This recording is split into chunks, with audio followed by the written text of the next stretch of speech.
And now for the fifth part. Get this door in my way. We're talking about plants. So plants are where things start getting exciting. Look at this. Green, green, green. There are so many plant options, and it's where you really get to embrace the customization and have fun. It's also where things start to get costly. A lot of plants are very expensive. Some plants do wonderful in terrarium settings. Some just can't handle the high humidity. A lot of the succulents, the snake plants, things like that, just don't stand up. They will rot.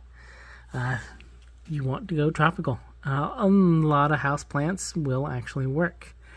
However, we have to be cognizant of the size of the plants. A lot of vining plants are great because it doesn't matter what the size of your tank is, they will survive. Other plants get really tall, and they do not do well depending on the size of your tank. These shorter tanks that I have here have been a real pain to find plants that work in here. You'll get something and it'll start to grow and then it'll get too tall, and I've got to constantly be hacking them down or just pull them out and try something new. Mosses. Some mosses will grow. These were little tree mosses that I tried, and they survived for a little while. But a lot of mosses need to dry out. They need a dormancy period, and they just don't survive in terrariums. Some plants are prolific. Ficus pumila is a very fast-growing plant. In the right environment, it will take over your tank. Other plants just get too tall. Liliads do great. Syngoniums are a fantastic plant, but they do grow tall and they grow fast. A lot of your philodendrons will also quickly outgrow your plant tank. You'll see a lot of people with Tridescantia. That's one that I would steer away from putting into tanks. They grow so fast, get so big, you're just constantly having to take care of them. But if that's about all you have in there, then it is a good way to cover a tank fast. Many plants simply get too big. Bromeliads are hit or miss. I've had some good luck and some bad luck. That one in the back is probably my oldest bromeliad, and it has stuck around for a long time. This guy in the front I've replaced 3 times. Bromeliads like lots of air. They like to dry out, but they need to fill up with water in order to survive. Something to be mindful of is a lot of bromeliads have spikes.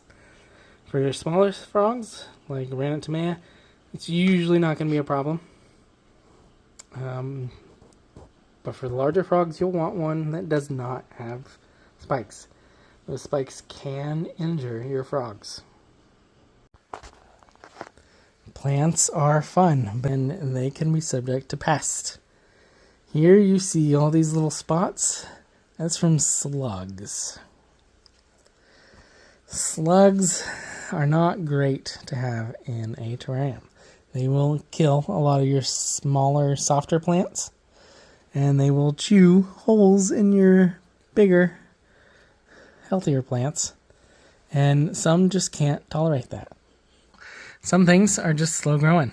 This oak leaf ficus here is not as prolific a grower as the Ficus pumila, and this guy was heavily predated by isopods when we first planted this tank.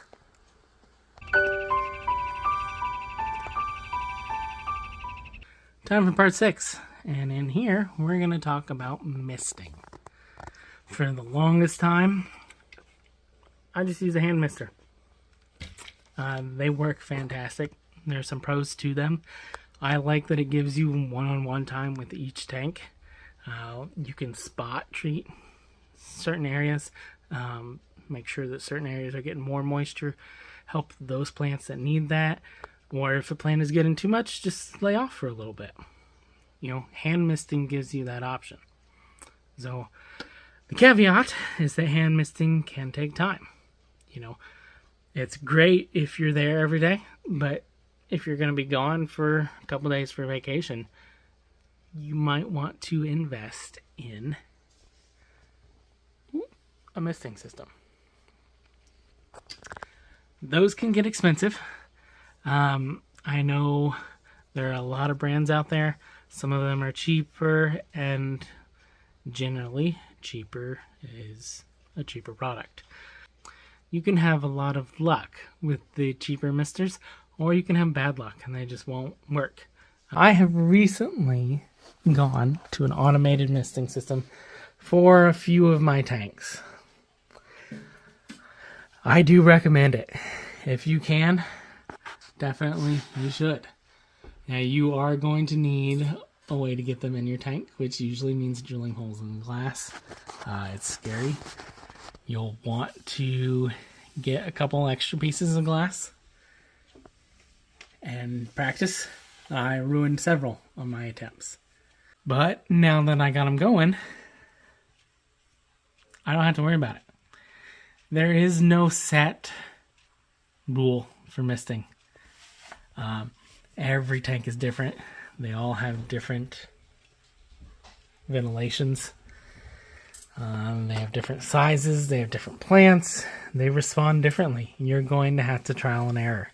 In addition, you are still going to need to spot treat a few areas occasionally. So, especially if you have multiple tanks linked together, then certain areas may not get as much, and you'll occasionally have to give them a little extra TLC. The next thing you want to talk about is foggers. I do not have any foggers. Foggers look fantastic, but they are not for your frogs. They are not for your plants. Foggers are for you. Seeing that cloud of fog roll down, the terrain is really aesthetically pleasing. And if that's what you're looking for, go for it, by all means. You do not want to fill up your tank with fog. Your frogs can suffocate there because they can't get the air. It's just overly saturated with water. Additionally, the moisture is all in the air. You're not getting enough actual water to water the plants, usually, unless, again, you're filling the tank all the way up, which puts your frogs in danger. These misters increase the humidity for a time, and then they let everything dry out. Your tank should not constantly be wet. Humidity is great, but the frogs can develop diseases from being constantly wet. They need to dry out. Same with your plants. There are dry seasons and wet seasons in a lot of places, and your plants and your frogs will benefit from having those adjustments, not having constantly wet or constantly dry.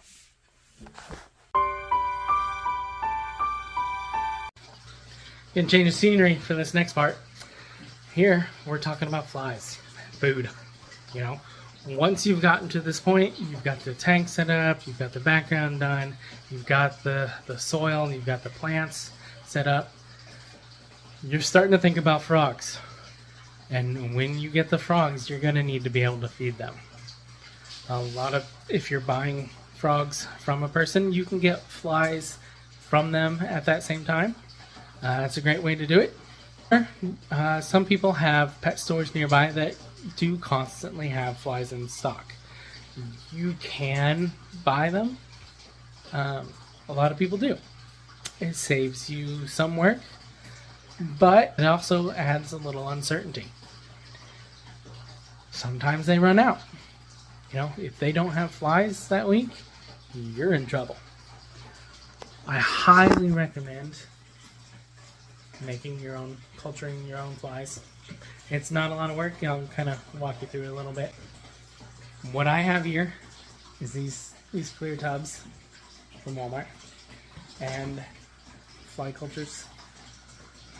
Use these cups and the flies fit right in there. This gives them a space where it keeps humidity up higher, keeps everything organized, keeps the temperatures from fluctuating too much. What you need to culture flies are these plastic cups. These are ubiquitous in the hobby. You see them everywhere. I ordered like 50 of them. I also bought liners. A lot of people use them, a lot of people don't. A lot of people will, especially if they're buying them new, they're just going to toss the whole cup. I like to reuse the cup, but I don't care for cleaning it out. Some people culture their own and toss the whole thing and just buy new. I like getting a plastic liner.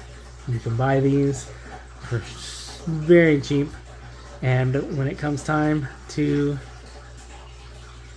get rid of the culture, I'll just pull out this bag and toss it, and then rinse this out, and I'm good to go. So, to culture your flies, you're going to need these cups. If you want the bag or not, you're going to need a media. This is mostly mashed potatoes. There are multiple recipes that you can find out there.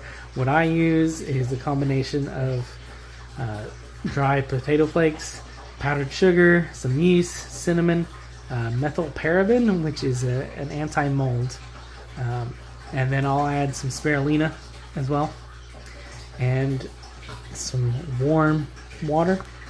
Kind of soaks all that up, mix it together, and then Excelsior for the flies to climb out on.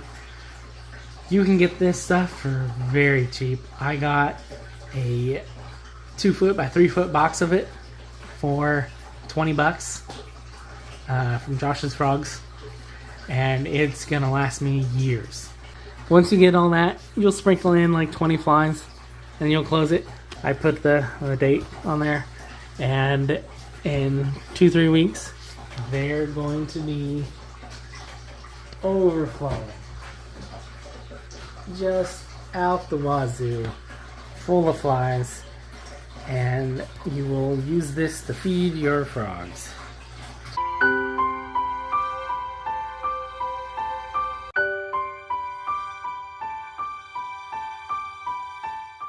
And now we have come to the conclusion of our dart frog care video. So the last part is the frogs. You get to pick out what frog you want. Now, there are a lot of fantastic options, and a lot of the care is the same for the most part. There are a few points that vary from species to species. If you get the care right for one of your tanks, then moving on to a second tank, a different species, is going to be pretty similar care. So, let's look at these guys, huh? They all need humid environments with places to hide. They need leaf litter. They need flies. They need plants. They need microorganisms, the cleanup crew. Some species are going to be more terrestrial. They're going to spend more time on the ground. All frogs climb. All of them. Some of them climb more than others. You know, a lot of the Dendrobates species will spend the majority of the time on the ground. They will climb tall tanks. But in my opinion, they would be better served with a wider tank that they could explore over a taller tank.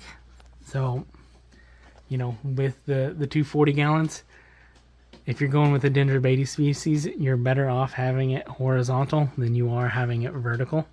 If you put Dendrobates in here, they will climb to the top. They will use that space, especially since the bottom is limited.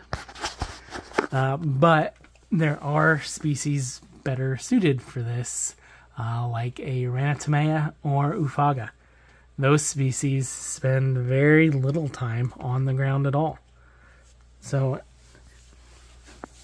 you'll want to pick a species based on the tank. Or rather, you'll want to have built your tank around a species in particular. The next aspect is, breeding. A lot of frogs will breed in captivity. Some of them require bromeliads.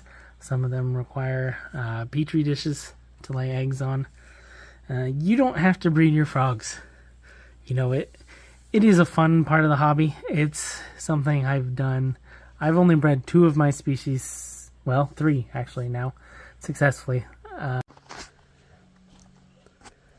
first frogs that we have bred were these Highland syrensis. See, there is an egg on the left side of the screen there, stuck to the glass. A lot of times they'll lay in these cups or in bromeliads, and the eggs will hatch and the male will move the tadpoles into the cups of water, which is why bromeliads are important for species like Ranatomea and Oophaga. Once the tadpoles hatch, then we can keep them in cups. This right here is a Leucomella tadpole. It's the 3rd species that I just recently had come out. I currently also have another worm you'll see. Oh yeah, there he is. There's another Highland baby. He just hatched out. He's really not quite ready for the water, but he's in there. They don't do much. They don't eat much when they first come out. And they will grow and slowly turn into baby frogs.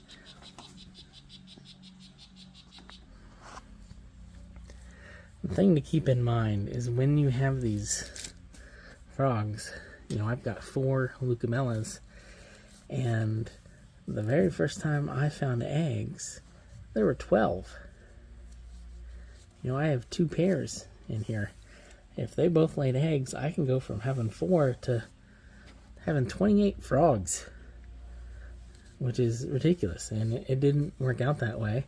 I left the tadpoles in, or the eggs in there, give the male time to fertilize them, and when I came back, either somebody had eaten a lot of the eggs or kicked them out because they were gone.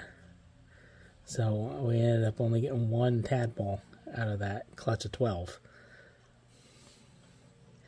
And there very well could be more hidden in this tank that I just don't know about. Wrapping up, dart frogs make some really amazing pets, and I can't imagine not owning these guys at some point in the future. They just fill your house with music. They're colorful, they're fun to watch, and are immensely rewarding as a hobby.